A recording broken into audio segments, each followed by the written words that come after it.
Okay, whatever. Okay, so American action figures are usually not up to my standards as an animator. They use a lot of soft PVC plastic, which is sort of gummy, and when mixed with ratchet joints, sometimes you'll bend a knee like this much, and it'll just like, or like you'll bend an elbow this much, and it'll go like, it's a flexible plastic and not really conducive to like tight, precise, seamless joints. But it's very cheap, and I appreciate that because you can get nice looking figures for $20 or thereabouts, which, that's what these are. So when the Power Rangers Lightning Collection started coming out after Hasbro got the license to Power Ranger toys, actually the whole license to Power Rangers, but that's not important, I was actually very impressed at the quality of these figures. This isn't all of them that I have. I have like a million back home. But okay, so while they are American, they are surprisingly well engineered. The one issue I have with them is that this is the lowest their arms can go. That like they have to do this. They can't do this. They have to do this. That's the only issue I have though. They have surprisingly excellent range. Like one thing I noticed right away is these butterfly joints, right? Allowing the arms to sort of shrug forward. Yeah. That's not something that a lot of figures have. They're doing it on Marvel Legends nowadays, I guess. But for the time, this was quite novel for American toys, at least. And despite the fact that it's PVC and ratchets, the joints are generally tight enough to hold any pose pretty precisely. The torso is well engineered. There's a ball joint on the diaphragm and a hinge on the waist. And you can get some very, very dynamic poses out of these guys. And I was very pleasantly surprised by that, like I just did this just now. Then the necks, I might have to rip his head off for this. The necks are typically a ball joint on top of a hinge, right? There's a hinge, which allows for up and down, and the range is pretty decent, There's figures that are better out there, but for American toys, again, this is really good. Then the ball joint lets you spin around. And you get a little bit of tilt, but not very much. It's something. You can get a little bit of a chicken turkey neck there, whatever. I don't think you guys care about that, but whatever. So yeah, overall, I was actually very impressed with these. I kind of wish they came with more hand poses, but like they all have white hands and the pegs are always the same size, so you can swap them out between them. So getting more figures with more hand poses is like getting a new accessory pack for a figure. So they had something good going on. They had something really good going on. These are the two original style. But then I guess some exec at Hasbro was like, hey guys, I have an idea. What if we made it worse? What if instead of good toys, we made bad toys? I think that's an excellent idea. And everyone else was like, oh yeah, hell yeah, let's do that. Let's make them worse now. Let's start making them worse. So they did that. They started making them worse. Now, generally, there are some improvements. Like you'll notice the arms go straight down. The shoulders are kind of round, big and round, but whatever. The arms go straight down, which is nice. You'll notice that the knees and elbows have no visible pegs, right? He's got those little circular pegs. There's no pegs here. It's pretty seamless. Looks pretty good, right? So, generally the improvements are aesthetic, and that's it. That's where the problems arise, though, because they've introduced... Well, I'll go with the small thing first. They've changed up the neck joint. Now there's a ball joint at the base of the neck, apparently, and a ball joint at the top. The one at the top has, decent range. You can tilt, you can spin around, you can look up a little bit, down a little bit. But the one at the base, apparently there's a ball joint there. I can't get it working on any of these figures. I'm going to have to, like, boil these, rip them apart with pliers, cut them up to improve the range. And that's not something that I like to do with my figures. I like to just have them work right out of the box. But then the biggest problem, the most degrading, embarrassing problem, is the drop-down hips. Watch this.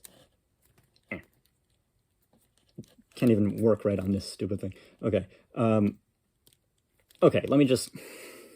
All right, this one? All right, there we go. Notice at his hips, there's a gap on this side. See that? Yeah. That's because there's an extra hinge inside of the pelvis. Let me show you his grundle here. There's an extra hinge inside. Would it focus? This is on autofocus. Can I do that?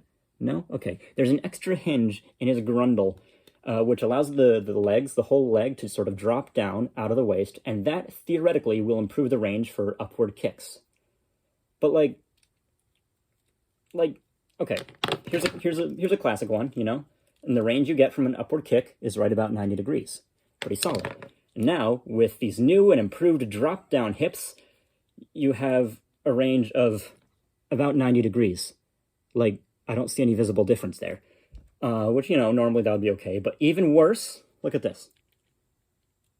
It's like these two hinges kind of stick together, and they make the legs move as a unit, and they're very, very floppy. So, like, I've got whatever this guy was called in America, a Car Ranger, friggin' Zoo Rangers, Mighty Morphin, and I don't even know what this guy was.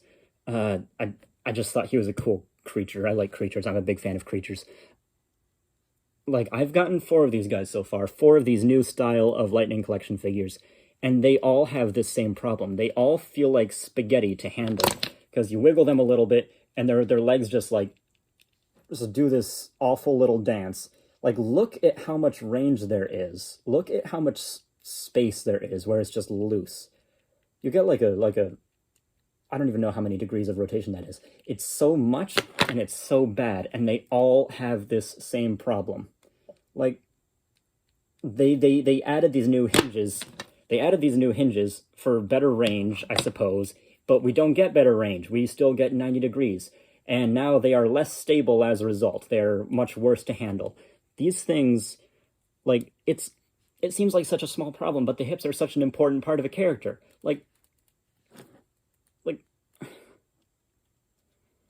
Ugh. I guess these torso ball joints are also giving me trouble. Well, maybe just that one. It's theoretically a solvable problem, you know? Like, I could go in there with some super glue, just freeze those joints, and, you know, then I'll have the same range no matter what I do. Ugh, I forgot this one has, like, really loose knees as well.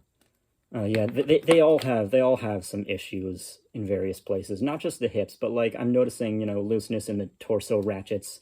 I don't really like how it's a ratchet joint in the torso. I never liked ratchet joints. They're bad for animation. But yeah, I'm in this waist ball joint, you know, that's a little looser than it should be. His knees are nice and solid, his ankles are nice and solid, whatever. But yeah, they all have, they're all more likely to be loose. Like this one, you know, his arm is just a little, I don't usually have that problem with Lightning Collection figures, but on these, boy do I. You know, they all have that same problematic neck that just won't do anything. They just made it worse. They made it worse on purpose. I don't know how else to describe it. They had a good thing going, and they were like, hey guys, what if we made it worse? What if we started making trash? I think we should make bad toys instead of good ones. Now here's my novel idea. Hasbro, I'm talking directly to you, Mr. Hasbro. I think instead of bad toys, you should make good ones. I think you'll move more product. You'll get more customers going to stores. You'll move more product off your shelves if you make good toys, because generally people like good products, and when they have a choice between bad toys and good toys, I think they'll gravitate towards the good toys. If I had a choice between this, you know, and something solid like this, you know, like, I would go with the solid one every time. And what the hell was that? I hope that wasn't a carbon monoxide detector. I'm feeling much less comfortable buying future releases in the Lightning Collection. I was so excited about this line of figures at first, and now it's just evaporated because they're doing the entire line like this now. They all have these awful spaghetti hips. They all have this stiff lower neck. The pinless joints, sure. I mean, that's nice. It's fixable, you know, it's fixable with some super glue. But it's just such a disappointment. It's such a disappointment. I don't really know else. I don't really know what else to say here. I'm just very annoyed by this. I'm allowed to be annoyed by this. I'm an adult man, and I'm allowed to be annoyed at whatever I want, okay? That was on me. I didn't pose him right. Like, I have a fair few of these, and, you know, I had my issues. Like, you know, some of them had really heavy ratchets on the shoulders like this, which wasn't good for animation or posing. But I would rather have that than this. It's so bad. And I haven't seen people talking about this, like, at all. I've seen, you know, I've been looking at reviewers, I've been looking at various social media posts, people are just posting like nothing's wrong. They're like, ooh, look at these great new pinless elbows and knees. How cool is that? But I'm like, the hips, you fools. What of the hips? What of the Power Rangers' hips? Will no one think of the Power Rangers' hips? And I guess no one but me is thinking about the Power Rangers' hips. I alone am a beacon of reason in an ocean of malfeasance. I'm okay with that, really, though. Like, all right, love you, bye.